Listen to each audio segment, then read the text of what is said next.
Meus queridos amigos, meus queridos irmãos, muito boa noite. Que Jesus nos ampare, nos ilumine, nos dê a sua esperança nestes dias difíceis de pandemia. Nós queremos desejar a todos muita paz. E ao ensejo, agradecer a Deus e a Jesus pelo momento de agora, deste nosso encontro, com todos os corações amigos que nos possam ouvir neste instante. O nosso agradecimento a Jesus, à espiritualidade, ao Centro Espírita Joana d'Arc, da cidade de Uberlândia, na pessoa de seu presidente, José Roberto, que teve a sagrada iniciativa de dar início a mais uma atividade de divulgação e de expansão da mensagem espírita por meio das tecnologias do momento.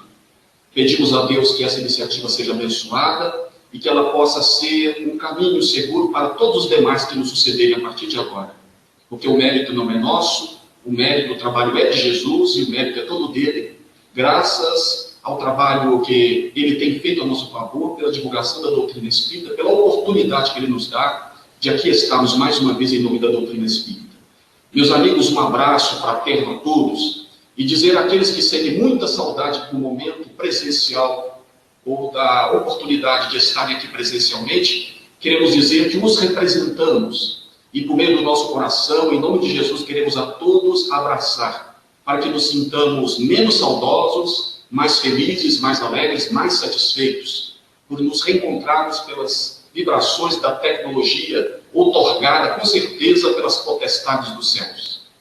Meus amigos, nós estamos, neste instante, elaborando conceitos que possam nos ajudar na reflexão nestes dias difíceis de pandemia, de enfermidade, de desafios socioeconômicos para todos aqueles que estamos na Terra, principalmente no Brasil, na cidade de Uberlândia e para todo o mundo. Queremos recordar aqui o significado de uma expressão sagrada, que é a esperança, que nunca poderá morrer, porque se trata de uma qualificação íntima do homem que o eleva aos níveis superiores do espírito. E é por essa razão que eu quero recordar aqui a mitologia grega. A mitologia grega nos oferece a noção, nos oferece uma extraordinária lição simbólica, que deve ser muito bem decodificada para que a entendamos. Conta a mitologia grega que o deus Cronos, depois de tudo criar, passou a reverter o processo da criação, devorando todas as criaturas e todos os seres. Zeus, que era seu filho, estava ameaçado, e sua mãe, para protegê-lo, o resguardou por muitos anos desde a infância para que ele não fosse devorado pelo deus Cronos. Quando ele cresceu, quando Zeus cresceu, ele se aliou a outros deuses sobreviventes e aos titãs, que eram criaturas gigantes, dentre as quais Epimeteu e Prometeu. Prometeu e Epimeteu eram dois titãs. A palavra Epimeteu quer dizer aquele que vê depois, e a palavra Prometeu é aquele que vê antes. Vejam que simbolicamente todos nós temos dentro de nós um Epimeteu e um Prometeu. Porque quando nos antecipamos evitando problemas, nós precisamos ver antes e nos precatamos. Mas quando não fazemos isso, colhemos as consequências, percebendo suas consequências, percebendo-as depois que elas se consumam. É aquele que vê depois, aquele que é impulsivo. Epimeteu era assim, aquele que via depois, mas seu irmão era Prometeu, via antes. Quando Cronos foi então destruído por Zeus e pelos titãs, conta a mitologia grega que eles foram recompensados. Prometeu então dividiu a terra, dando-a aos deuses sobreviventes, ou aqueles que haviam sido resgatados do ventre do deus Cronos, e também prometeu especificamente em especial, Epimeteu e Prometeu para que cuidassem da natureza, dando às criaturas da natureza as melhores habilidades. E Epimeteu se esmerou nessa atividade, oferecendo o que ele podia oferecer de melhor. A uns deu a carapaça, para outros ele deu as garras, para outros seres ele deu asas, penas. E ele então, com muito esmero, com muito cuidado, ele foi capacitando, qualificando, oferecendo dons a estes seres. Quando chegou o momento de cuidar do homem que já havia sido criado pelos deuses, ele havia sido moldado a partir da terra de Gaia, da deusa Gaia, e também havia recebido o espírito da vida por meio de um sopro da deusa Atena, ele então teve uma dificuldade, principalmente Epimeteu. Epimeteu teve uma dificuldade, um problema, porque ele havia gasto toda a sua habilidade, toda a sua criatividade com os demais seres, e não sabia o que dar de especial aos homens que ali estavam. Consultando então seu irmão, aquele que vê, Prometeu, aquele que vê antes, ele recebeu a seguinte resposta: devemos dar a ele a inteligência, mas para isso devemos subir ao Olimpo e roubar as sementes do fogo do deus Apolo. E assim o fez. Prometeu sobe, vai ao Olimpo, aos céus do Olimpo, e rouba as sementes de fogo do deus solar, do deus Apolo. Rouba as sementes e as traz para a terra, dando-as aos homens, que agora com mais inteligência essa que os destacava dos demais seres da natureza, ele passou então a desenvolver técnicas. Por exemplo, com fogo ele poderia cozer os alimentos, os seus alimentos. Ele poderia também, com fogo, se proteger dos rigores do inverno, utilizar o fogo para se proteger dos ataques dos outros animais. Enfim, simbolicamente o fogo representaria ou simbolizaria muito bem a inteligência de que era portador o homem, que o faria se destacar na obra da natureza. E era o fogo, o recurso técnico, que seria utilizado para o desenvolvimento dos métodos, dos recursos de sobrevivência, para alimentação, para defesa e sobrevivência. Zeus, quando soube do furto das sementes de fogo do deus Apolo, ele se enfureceu e resolveu punir Prometeu, mas também punir aos homens. Prometeu foi então punido com a sua prisão. Ele foi algemado, foi levado ao Monte Cáucaso e lá algemado. E ali ele permaneceria por toda a eternidade. Seria então devorado todos os dias, pelo dia, por uma águia, a ave de Zeus, que comeria o seu fígado todos os dias. E à noite o seu fígado se regeneraria, para no dia seguinte a ave voltar à águia e comer novamente o seu fígado, e assim sucessivamente por toda a eternidade. Conta a mitologia que Alcides, que também é chamado na mitologia romana ele também é conhecido como Hércules na mitologia romana, salvou Prometeu, tirando-o das algemas, libertando do Monte Cáucaso, daquela punição terrível e ingente. Prometeu volta à terra, volta ao convívio do seu irmão e ao convívio dos homens. Mas os homens também foram punidos, a humanidade. Zeus, então, tomou a iniciativa de elaborar um plano maquiavélico, um plano terrível. Ele criou a primeira mulher. Não que a mulher fosse terrível, mas ele criou a primeira mulher com os melhores dons que os deuses poderiam oferecer no Olimpo. Era um ser perfeito, um ser belo, e cada deus deu a essa mulher, a primeira mulher criada pelos deuses, um dom específico. Por exemplo, a deusa Afrodite deu à mulher o dom da beleza, o dom da sedução.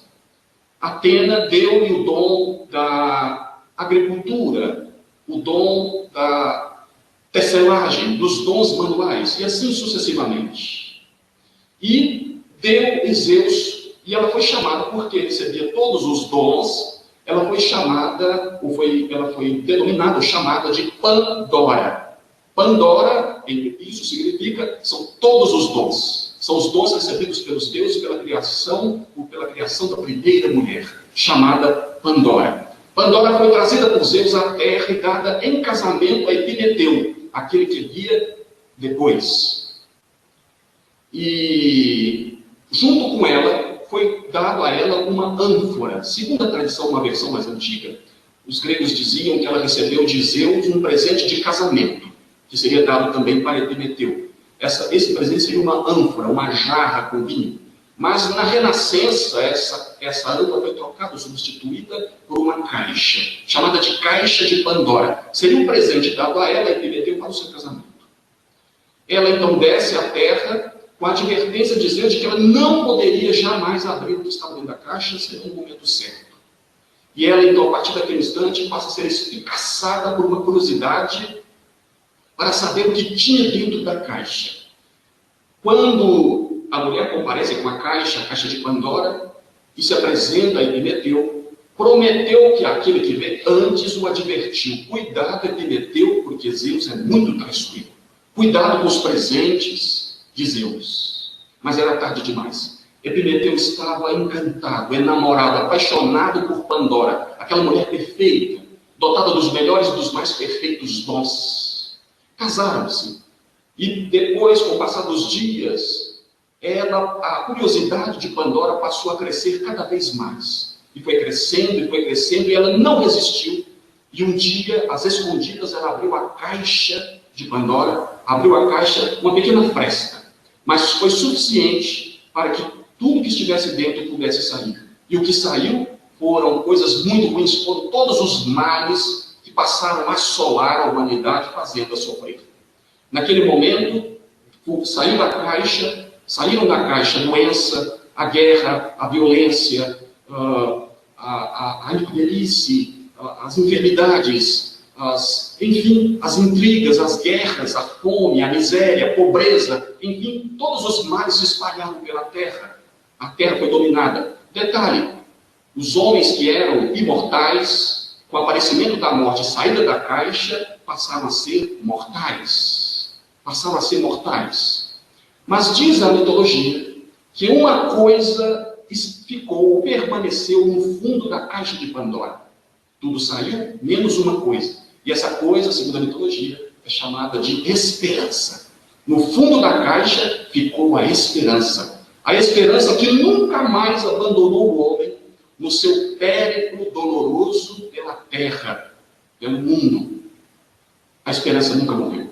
Sempre esteve junto do homem, acompanhando-o nas suas peripécias, nas suas lutas e nos seus trabalhos. Eu acho complicado este ponto. A palavra esperança, meus amigos, a palavra esperança, ela tem origem no latim. Mas, na verdade, o seu radical é species. Species, que dá origem à palavra esperança.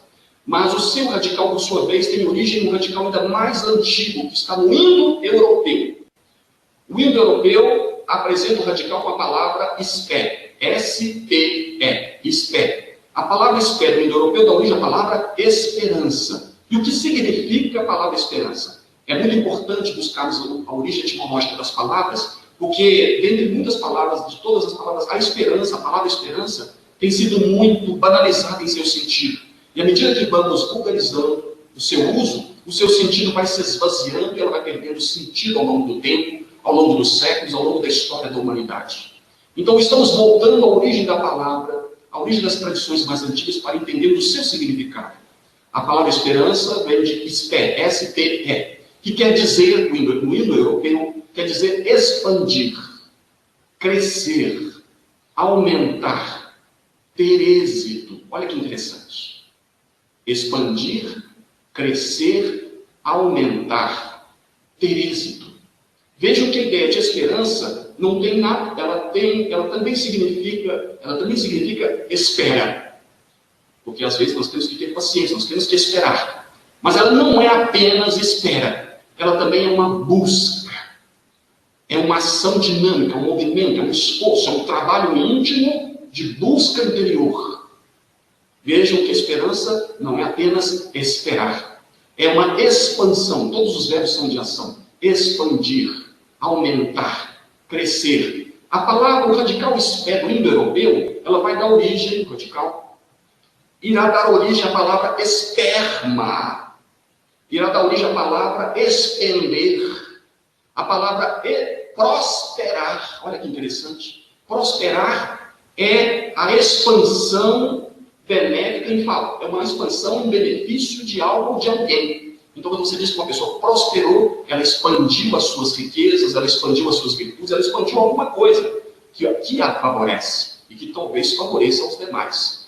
Então, a palavra, o radical dá origem à palavra esperma, que é a esperança da vida na formação de uma criatura qualquer.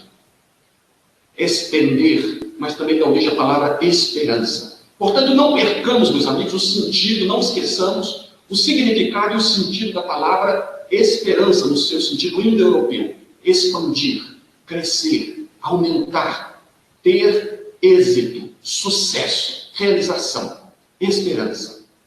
Os antigos sábios, os homens mais sábios da antiguidade, formulavam uma ideia muito curiosa, muito interessante, que também se perdeu no tempo.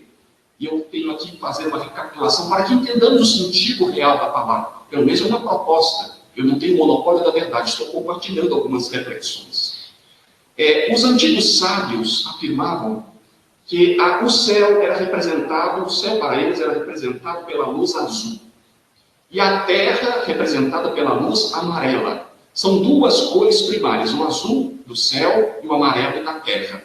A mistura ou a combinação dessas duas cores dá origem a uma cor secundária, a cor verde. E os sábios antigos diziam que o verde é a cor da esperança, que une o azul do céu ao amarelo da terra. Vejam, a ideia de esperança é uma ideia de união, de unificação. Ela tem uma função pontífice, que liga de ponte, que liga o céu à terra. E o que faz a ligação do azul do céu com o amarelo da terra é o verde da esperança. A partir daí nós entendemos por quê que o verde está associado à ideia de esperança. O verde da esperança. Na França, na cidade de Chartres, ainda hoje, numa igreja gótica chamada Igreja de Chartres, ela é conhecida até hoje pelo seu simbolismo arquitetônico, principalmente pelos seus vitrais maravilhosos. São vitrais policromados, multicoloridos, entende? E há um vitral em especial que foi confeccionado de forma... ele foi preparado de forma proposital. Foi colocado ali de forma proposital. É um vitral que, no período da chegada da primavera, onde há uma incidência adequada, a luz passa por ele, por esse vitral, e se converte num raio verde, que incide no púlpito do altar, indicando a chegada de uma nova estação. Vejam, meus amigos, que a esperança está ligada à ideia de renascimento, de transformação, de mudança, de chegada de um novo tempo. Porque isso é representado arquitetonicamente pelos antigos sábios, principalmente lá na Catedral de Chartres, na cidade de Chartres, que é uma igreja gótica, uma catedral gótica, através daquele raio verde da esperança, que passa pelo vitral e incide no púlpito do altar. Vejam que ideia bonita é a da esperança. A cor verde que une o céu e a terra. Essa cor verde, a cor verde que une o céu e a terra. Essa união, ela é muito importante, porque ela unifica as polaridades. O verde, meus amigos, o azul do céu, simbolicamente para esses sábios, era a representação do espírito, dos ideais sublimes, dos sentimentos, dos pensamentos, dos ideais sagrados, da ideia de espírito mesmo. E o amarelo da terra é representado pelas ideias, é uma simbolização, ela simbolizaria a matéria, o corpo, as contingências do mundo. E o que une as contingências do mundo imanente com a transcendência dos ideais do céu é exatamente a esperança. E desse ponto de vista, não podemos interpretar a esperança apenas como uma espera, mas é uma busca do ideal que está no céu azul, a partir de uma base que funciona como sendo um adubo fertilizante destes ideais do homem na terra. Veja que bonito, não é? A esperança, desse ponto de vista, sendo uma ligação, ou uma ponte, ou uma relação pontífice entre o céu dos ideais, do espírito, e a terra, representando a matéria, ela nos daria uma noção de verticalidade. Se é uma verticalidade, ela não se miscui nas banalidades do mundo. Ela pode viver no mundo e o mundo é necessário, não podemos negá-lo. Mas ela é verticalizada. E como ela é verticalizada, a esperança tem um sentido vertical, ela fala de uma expectativa em relação aos ideais. E os ideais são aqueles elementos ou as virtudes necessárias para a transformação das qualidades internas do homem. Então a verdadeira esperança não é apenas uma expectativa em relação às coisas materiais. Por exemplo, eu posso dizer, eu tenho a esperança de ter um carro, eu tenho a esperança de ter uma casa, de trocar o meu veículo, eu tenho a esperança de me tornar um um milionário. Ou seja, eu estou falando de coisas deste mundo. E eu já estou neste mundo. Essa relação horizontal da esperança já fala daquilo que eu conheço, porque pertenço também ao mundo. As coisas do mundo já estão na minha altura, já estão na face, já estão ao nível da minha própria condição de homem na terra. Mas a verdadeira esperança, ela se verticaliza, porque ela faz com que o homem transcenda, se eleve ao nível das ideias, a partir das coisas materiais. Então, a verdadeira esperança não é uma expectativa em relação a coisas e a pessoas. Se a esperança for apenas, pode até ser, e não negamos a importância das coisas materiais. Elas são necessárias e são obras de Deus. Podemos utilizá-las, não há pecado nenhum nisso. O problema é quando depositamos as nossas esperanças tão somente nelas. Eu me lembro aqui do senhor Karloff, um compositor que compôs uma peça conhecida como Carmina Burana, que vocês devem conhecer. Carmina Burana. Essa peça apresenta uma parte chamada Fortuna Imperatrix Mundi. Fortuna Imperatrix Mundi. A sorte é a imperatriz do mundo. Ou seja, é uma roda. A vida material é uma roda. Ora ela está em cima, ora ela está embaixo, e ela vai se deslocando. Ela é impermanente, ela é instável. O indivíduo o homem, que deposita sua esperança nessa roda da vida para ter coisas apenas, ele não tem esperança verdadeiramente, ele tem uma expectativa em relação a essas coisas. E quando essas coisas se lhe escapam das mãos, quando ele as perde, ele pode se desesperançar, ou seja, ele pode ficar desesperado, ele pode ter uma frustração, ele pode deflagrar uma depressão, uma angústia, uma instabilidade, um transtorno da ansiedade. A ansiedade é importante, mas o seu transtorno é perturbador.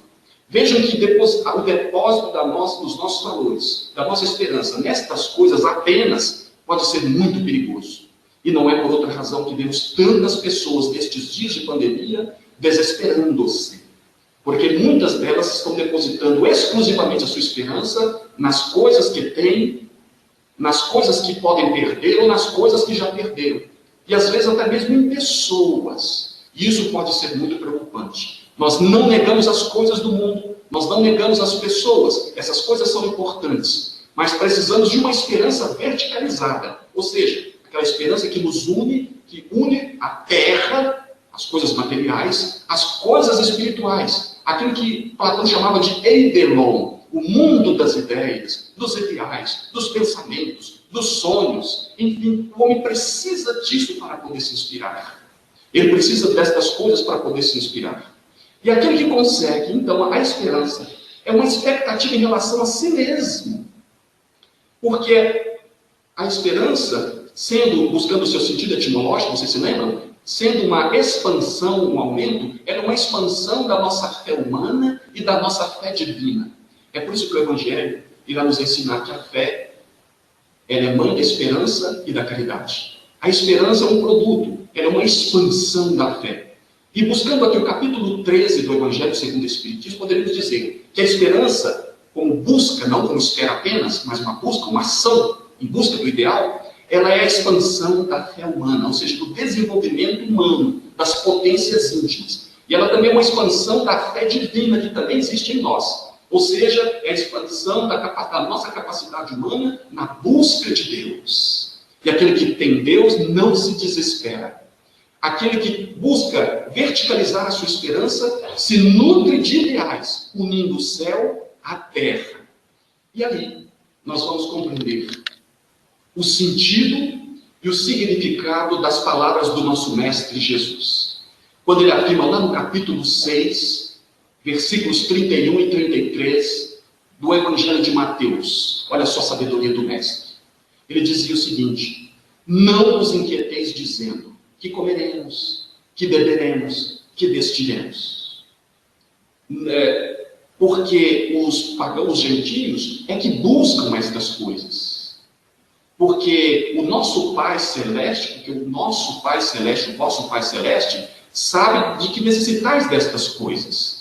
Buscai, pois, presta atenção, buscai, pois, em primeiro lugar a sua justiça e o seu reino e a sua justiça, e todas estas coisas vos serão acrescentadas.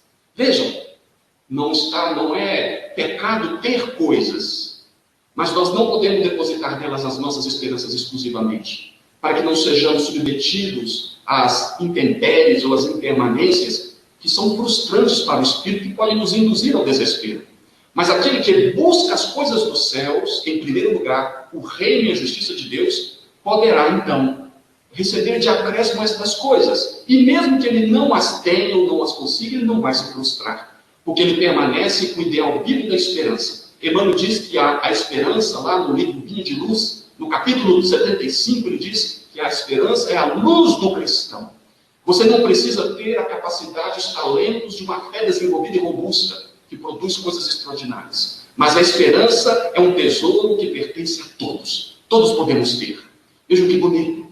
Para mostrar, meus amigos, então, esta ideia de esperança como sendo uma mesclagem, essa característica híbrida da esperança, que não é apenas uma espera, mas é também uma busca, um trabalho constante de mudança interior, não de posses exclusivamente materiais, que não são absolutamente negadas, porque elas são importantes.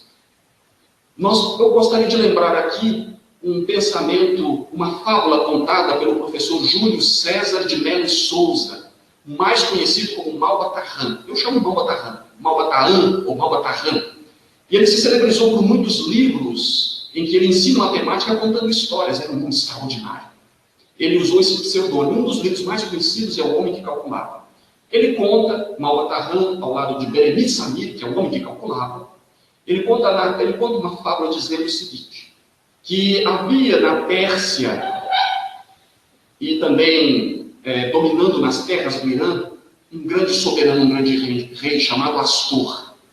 Esse rei chamado Astor havia ouvido de um derviche, um sábio, que o homem verdadeiramente sábio é aquele que une as coisas que conhece, ou une as coisas materiais às coisas espirituais. E para testar esta verdade, ele chamou 3 sábios, os seus 3 maiores sábios da corte.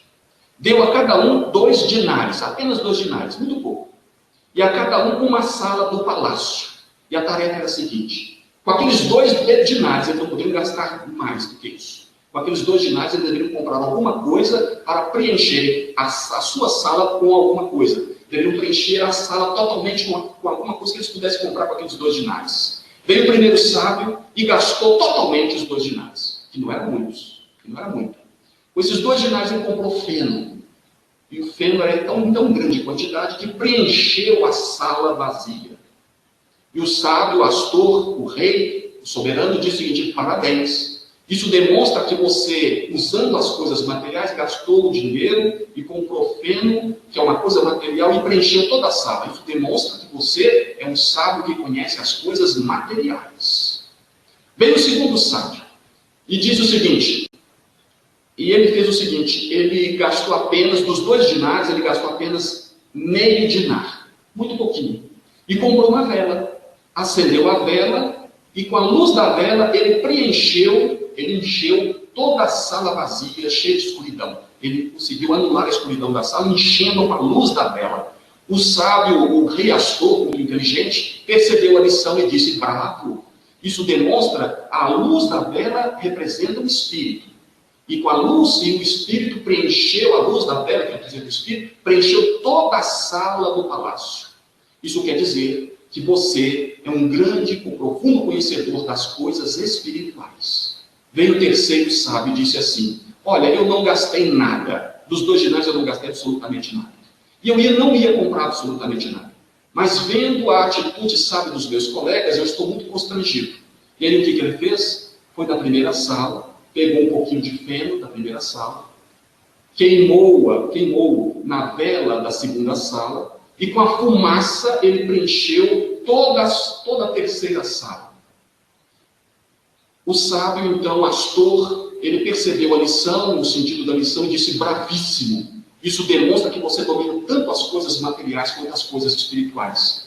Porque a matéria do feno da primeira sala foi utilizada para ser queimada na luz do espírito da vela da segunda sala, e com o resultado disso, da fumaça do pelo em chamas, você preencheu toda a sala. A fumaça é, então, a união, a síntese entre o espírito e a matéria. Olha que interessante. Esta ideia, então, de fusão das coisas materiais com as coisas espirituais nos ajuda a entender o significado da esperança, porque esse é exatamente o seu sentido. É a união do material com o espiritual, é a união do céu com a terra. É a união do céu azul com a terra, representada pela cor verde da esperança. Isso vai nos ajudar a entender que a esperança é uma bússola. Ela é uma meta a cumprir. Como união das duas coisas, ela não existe, digamos assim, ela não é suficiente por si mesma, ela não pode ser considerada como um valor exclusivo. Nós precisamos de outras competências. Mas ela é uma bússola imprescindível que aponta o caminho certo. A bússola não é o caminho. A bússola aponta o caminho certo. E para se atingir o objetivo é preciso se colocar a caminho. Então, nenhum homem poderá viver sem esperança. E a esperança verticalizada, não horizontalizada apenas, ela nunca morre. Porque ela é espiritual. Ela é uma expansão das nossas qualidades. Então, chegamos a um momento em que podemos definir o que é esperança. Do ponto de vista das tradições mais antigas, é à luz da própria doutrina espírita. Porque Emmanuel nos ensina lá no mesmo livro, Guia de Luz, que a esperança vem de cima. Olha que interessante. E ela é um tesouro comum a todos. Podemos então definir a esperança como sendo uma expansão, olha só, vou usar o sentido etimológico da palavra espé, lá do indo-europeu. A esperança é uma expansão das qualidades humanas do homem que busca o divino a partir das experiências da terra. Nós não podemos negar a importância da terra, das lutas e dos trabalhos. Porque a terra funciona, as dificuldades, as experiências do mundo funcionam como sendo um piso sobre o qual se assenta o homem e a partir do qual ele se lança em direção à busca dos seus ideais. Sendo então uma expansão de si mesmo, uma expansão das qualidades espirituais do homem, a partir da experiência da terra, do mundo material, nós vamos agora entender por que Paulo de Tarso, no capítulo 5, versículos 2 e 3, na sua epístola aos Romanos, ele irá dizer uma coisa muito bonita, a gente vai entender por quê. Ele diz assim: hoje me glorio, nós nos gloriamos, hoje nós nos gloriamos nas tribulações. Nós nos gloriamos nas tribulações. Porque a tribulação produz a paciência. A paciência, a experiência. E a experiência, a esperança. Olha que bonito. Ou seja, a esperança, ela necessita das bases, ela necessita das experiências do mundo. E a partir da experiência do mundo, nós podemos crescer em direção ao ideal. O ideal nos impulsiona. É uma bússola que aponta o caminho. Mas para nos colocarmos a caminho, nós precisamos caminhar. A partir e onde caminhamos? A partir dos pisos que a própria vida nos oferece. Um deles é o nosso lar, é o nosso planeta. É esse instante que estamos vivendo, que exige muita esperança para que não percamos o rumo apontado pela bússola da nossa consciência. Vejam bem, meus amigos, a encarnação é tão importante, o mundo material é tão importante como elemento de experiência humana para a expansão da qualidade humana, das qualidades espirituais do homem, que nós passamos então a entender aquilo que os senhores conhecem muito bem e que se encontra lá na questão 166 do Livro dos Espíritos de Allan Kardec. O senhor Allan Kardec pergunta o seguinte: como pode um espírito, olha só, como pode um espírito que não atingiu a perfeição de uma existência acabar de se depurar? E aqui os espíritos respondem: sofrendo a prova de uma nova existência. Olha, na subdivisão lá, Allan Kardec pergunta, porque ele queria saber o que vida, que nova existência é essa. Ele pergunta: de que forma se dá essa nova existência da alma? Será pela sua transformação em espírito? E os espíritos respondem: em se depurando, a alma até se transforma, mas para isso é necessária a prova da vida corpórea. Na pergunta 132, Kardec inicia ou dá início ou procede a uma dúvida muito interessante. Ele apresenta a seguinte questão dizendo: qual é o objetivo da encarnação dos espíritos? E os espíritos respondem: Deus impõe a encarnação para fazê-los chegar à perfeição.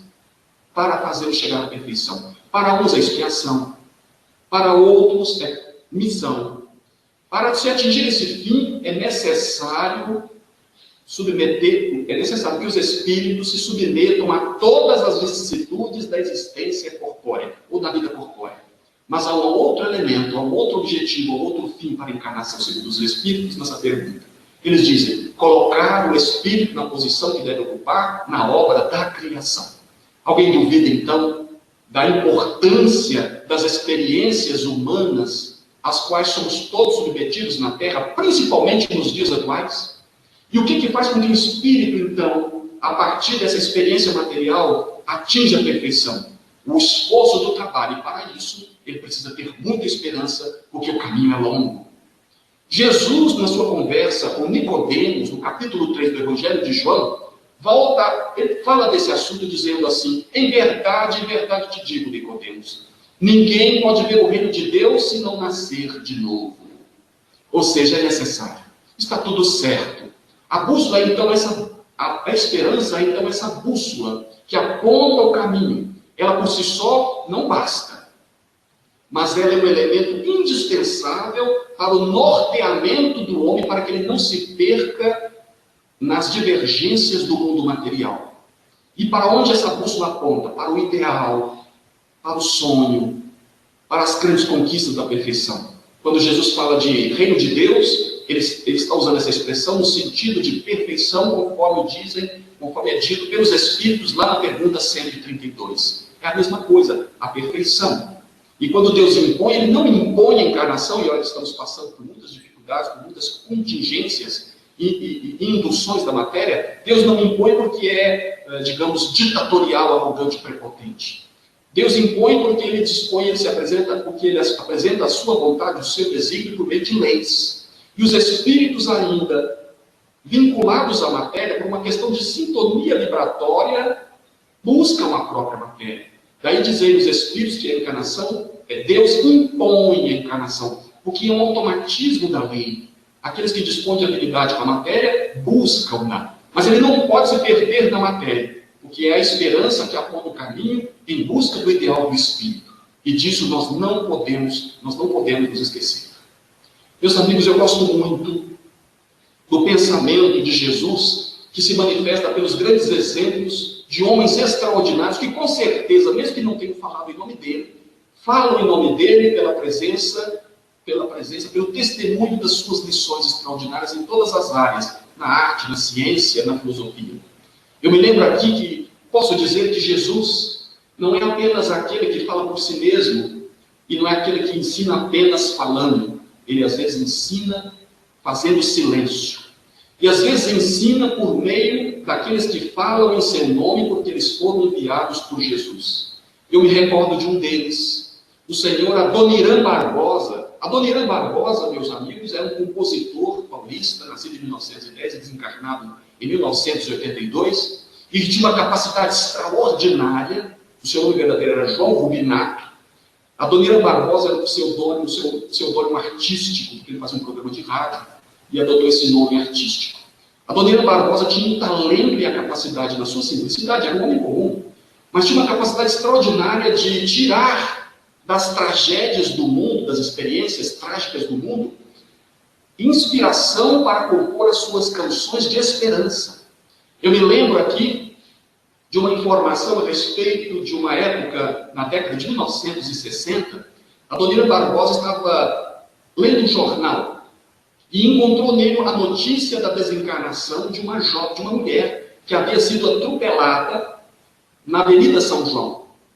E ele então teve um start, uma inspiração de esperança para falar desta mulher. E para isso, ele compôs uma música chamada Iracema, o nome dela. Iracema, em que ele se põe como noivo dessa mulher consolando-a no instante de morte, porque ela iria morrer, e ao mesmo tempo manifestando o seu perdão ao motorista, que ele chama de chofer, que havia atropelado. Mas, na verdade, aquela mulher havia sido atropelada porque ela veio pela contramão. E há um trecho interessante da música que diz o seguinte, que fala de esperança no seguinte sentido. Iracema, faltavam 20 dias para o nosso casamento. É que nós íamos se casar. Você atravessou a Avenida São João. Um carro veio, te pega, te pincha no chão. Você foi para assistência hospital, Iracema. O chofer não teve culpa, Iracema. Paciência, Iracema, paciência. Você veio pela contramão. Hoje ela vive lá no céu, bem juntinho de nosso Senhor. De lembranças guarda apenas as meias e os sapatos. Iracema, perdi o seu retrato. Ou seja, ele perdeu tudo, coitadinho. Perdeu tudo. Mas ele, naquele instante, no catre de dor daquela mulher, ele a consola, fala do perdão ao motorista, e reitera a ideia de imortalidade, falando que agora ela vive no céu ao lado do nosso Senhor. Eu acho isso tão bonito. É a esperança no momento da morte. No momento da morte. Porque a morte não existe. Eu me recordo aqui da pergunta 961 do Livro dos Espíritos, em que Allan Kardec pergunta a respeito disso, mas uma pergunta muito curiosa. Qual é o sentimento que predomina no momento da morte? É a dúvida? É o temor ou a esperança? E Allan Kardec e os espíritos respondem: a dúvida nos espíritos, nos incrédulos endurecidos. O medo ou o temor nos culpados. E a esperança nos homens de bem. Que coisa bonita, não é? A Dona Ira Barbosa celebrizou por uma música, uma canção muito bonita, porque ela fala de esperança também. Vocês se lembram do Trem das 11? Não posso ficar nem mais um minuto com você. Sinto muito amor, mas não pode ser. Moro em Jaçanã. Vamos pegar esse trem que sai agora às 11 horas, só amanhã de manhã. Tem outra coisa, mulher. A minha mãe não dorme enquanto eu não chegar. Sou filho único. Tenho a minha casa para olhar. Ou seja, aquele que tem esperança, aquele que tem alguém que o espera, sempre volta com esperança. Não importa se esse alguém está encarnado ou desencarnado. E muitos de nós possuímos esses indivíduos na carne ou fora da carne. Ele está dentro da sua casa, onde você está em quarentena, que agora já é noventena, não é mesmo? Mas nós temos sempre esperança. Aquele que tem alguém sempre volta aos seus braços, ou pelo menos nutre a esperança de um dia voltar. Eu acho isso maravilhoso. A Dona Ira Barbosa era um gênio. E falava de esperança, compondo canções de esperança, para falar das tragédias do homem. Ele é um autêntico homem de esperança, que utiliza do seu êxito e de sua arte para falar desta virtude tão necessária e indispensável neste mundo. Eu já vou encerrando, recordando ainda a figura de Jimmy Duran. Eu já contei essa história muitas vezes, mas ela é tão comovente para mim, que eu a repetirei para aqueles que não a conhecem. Jimmy Durante era um excelente humorista, apresentador de programas, contador de histórias, piadista, humorista famoso nos Estados Unidos. Ele viveu na década de 40, era rico, muito famoso, era uma figura engraçada. Ele era um pouco assim, tinha um aspecto feio, engraçado, e as pessoas se divertiam muito com ele. O comandante do exército, durante a Segunda Guerra Mundial, foi até ele e pediu socorro, pediu a sua assistência para que ele fosse se apresentar aos soldados americanos no front de batalha, a fim de levantar-lhes o moral, porque muitos morreriam e não voltariam. E ele foi convidado e disse: não posso, porque eu tenho muitos compromissos aqui no meu país. Eu não posso, não tenho tempo para isso. Mas o comandante do exército insistiu tanto que ele acabou aceitando, mas com uma condição: eu vou subir ao palco, mas vou me apresentar por apenas 10 minutos, nem mais nem menos. O senhor deixa o avião ligado, que eu vou entrar, assim que acabar já entra, e o senhor me leva de volta. Ok, combinado. Ele então sobe ao palco, o avião chega, ele desce, sobe ao palco, conta algumas histórias, as pessoas já começam a rir com aquela figura engraçada, os soldados se divertem, o tempo vai passando, 10 minutos de história, 20, 30, 40, 50, 60 minutos, 1 hora. Obviamente, o comandante havia mandado desligar o avião. E ele contando as histórias para as pessoas, e quando chega no ápice, no momento final, ele conta uma história, as pessoas entram em gargalhada, frenética, e aplaudindo, ele tira o chapéu coco e joga para a plateia. Foi uma ovação, uma coisa extraordinária, uma apresentação linda, muito divertida. Os soldados tiveram instantes de muita alegria e de esperança. Ele deu esperança àqueles soldados. Quando ele saiu do palco, o comandante que o havia convidado, muito intrigado, pergunta: mas senhor Dino Duran, o senhor pediu apenas 10 minutos e ficou 1 hora, por quê? Vem aqui, meu jovem. Olhe para a primeira fileira da plateia. Existem 2 soldados sentados um ao lado do outro. Quando ele olhou, eram 2 soldados, um sentado ao lado do outro. 2 soldados mutilados. Um só tinha o braço direito e o outro só tinha o braço esquerdo. E quando eles aplaudiam o artista, um batia sua mão direita na mão esquerda do outro, para enaltecerem a glória daquele artista extraordinário que estava lá no palco, Dino Duran. Ele diz que aquela cena nunca mais foi esquecida por ele. E muitas vezes, aos prantos, ele dizia que naquele momento ele descobriu o verdadeiro sentido da vida, da felicidade e da esperança. Eram 2 soldados mutilados, que o aplaudiam, um com a mão um do outro, a mão esquerda de um batendo na mão direita do outro, para enaltecê-lo na honra de ser um artista. Ele contava isso chorando. Esperança, meus amigos. É uma história de esperança. É Jesus, nosso Senhor, falando com o meio dos homens, comunicando-se por meio das consciências e levando aos corações empedernidos, sofridos, nos momentos de grande tragédia, a expectativa de aperfeiçoamento de si mesmos, para que busquem os ideais do Espírito, ainda estando na terra, que não é proibida nem é pecado. Eu encerro mesmo recordando aqui Thomas Edison, o grande inventor norte-americano. Thomas Edison havia perdido tudo. O seu laboratório uma noite foi tomado por labaredas de fogo e ele havia perdido tudo ali. Os seus inventos, os seus sonhos, os seus trabalhos. Era uma vida de trabalho que estava sendo consumida pelas chamas. O fogo tomava todo o seu laboratório e tudo estava sendo levado por um instante. Seu filho, que foi seu biógrafo, observava tudo. Thomas Edison vira-se para o seu filho e diz: meu filho, vai acordar a sua mãe. E o filho diz, assim, mas papai, para que ela acordar a mamãe? Para ver essa tragédia? E ele simplesmente diz: não, meu filho, é para que ela veja essa chama, porque é uma chama tão extraordinária dela, que ela nunca viu coisa semelhante. E ao ensejo, ao mesmo tempo, ele diz uma coisa extraordinária, cheia de esperança. As forças da vida confiam tanto em mim, que elas estão tirando tudo de mim, porque elas sabem que eu posso construir ou fazer tudo de novo. Isso que é esperança, não é mesmo? Não é disso que estamos falando, é disso que queremos falar.